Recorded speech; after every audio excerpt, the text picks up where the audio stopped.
ಆತ್ಮೀಯರೇ, ನಮಸ್ಕಾರಗಳು. ನಾನು ನಿಮ್ಮ ಪ್ರೀತಿಯ ಮಲ್ಲಿಗೆರೆ ಎಂ ಬಿ ಲೋಕೇಶ್ ಮಾತಾಡ್ತಾ ಇದ್ದೇನೆ. ಇವತ್ತಿನ ಜನತಾ ಪರಿವಾರ ಯೂಟ್ಯೂಬ್ ಚಾನಲ್ನಲ್ಲಿ ಹಲವು ನಾಯಕರ ಹುಟ್ಟಿಗೆ ಕಾರಣವಾದಂತಹ ಒಂದು ಹೋರಾಟದ ವಿಚಾರವನ್ನು ಕುರಿತು ವಿಶ್ಲೇಷಣೆಯನ್ನು ನಡೆಸೋಣ. ಅಧಿಕಾರದ ದಾಹ, ದರ್ಪ, ದೌರ್ಜನ್ಯ ಎಲ್ಲಿ ನಡೆಯುತ್ತದೋ ಅಲ್ಲಿ ಪ್ರಶ್ನೆ ಮಾಡುವವನ ಹುಟ್ಟುಹಾಕುತ್ತಾನೆ ಆ ಭಗವಂತ.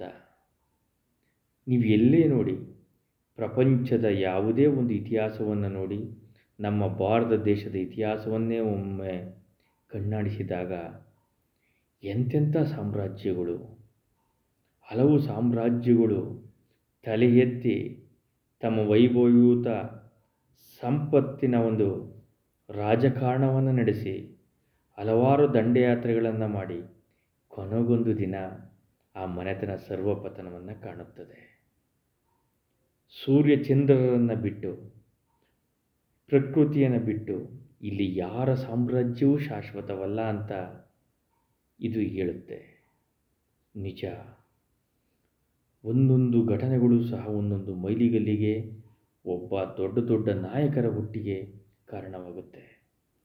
ಕೆಲವು ತಪ್ಪು ನಿರ್ಧಾರಗಳಿಂದ ಇತಿಹಾಸ ಪುಟದಲ್ಲಿ ಕಪ್ಪು ಚುಕ್ಕಿಯಾಗಿರ್ತಕ್ಕಂತಹ ಘಟನೆ 1975ರಲ್ಲಿ ಅಂದಿನ ಪ್ರಧಾನಮಂತ್ರಿಯಾಗಿದ್ದಂಥ ಶ್ರೀಮತಿ ಇಂದಿರಾ ಗಾಂಧಿಯವರು ತಮ್ಮ ರಾಜಕೀಯ ಸ್ವಾರ್ಥಕ್ಕಾಗಿ ತುರ್ತು ಪರಿಸ್ಥಿತಿಯನ್ನು ಘೋಷಣೆ ಮಾಡದೆ ಹೋಗಿದ್ದರೆ ಇಂಥ ನಾಯಕರ ಹುಟ್ಟಿಗೆ ಕಾರಣವಾಗ್ತಿರಲಿಲ್ಲ.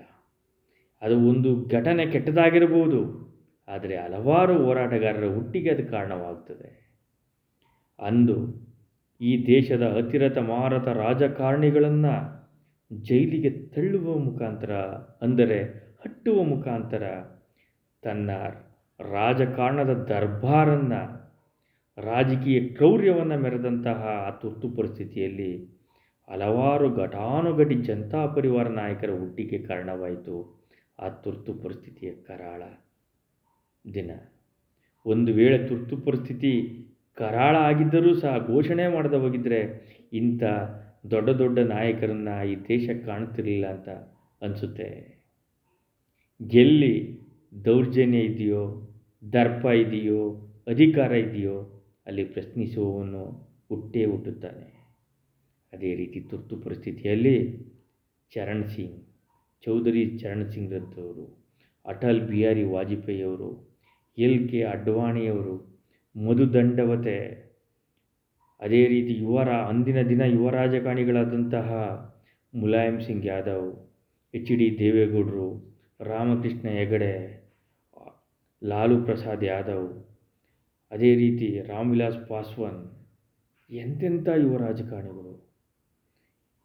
ಅದೇ ರೀತಿ ಭೂಗತವಾಗಿ ಇಡೀ ಇಂದಿರಾ ಗಾಂಧಿಯವರಿಗೆ ರಾಜಕಾರಣದಲ್ಲಿ ಚಳ್ಳೆಹಣ್ಣು ತಿನ್ನಿಸಿದಂಥ ಜಾರ್ಜ್ ಫರ್ನಾಂಡಿಸ್ ಅವರು, ಅಂದರೆ ಅವರು ಭೂಗತರಾಗಿ ಹಲವಾರು ಈ ತುರ್ತು ಪರಿಸ್ಥಿತಿಯ ಒಂದು ಹೋರಾಟವನ್ನು ವೇದಿಕೆಯನ್ನು ಮಾಡ್ಕೊಂಡ್ರು.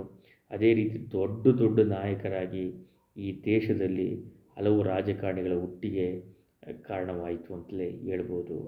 ನೋಡಿದ್ರ, ಯಾವುದೇ ಸಾಮ್ರಾಜ್ಯ ಶಾಶ್ವತವಲ್ಲ.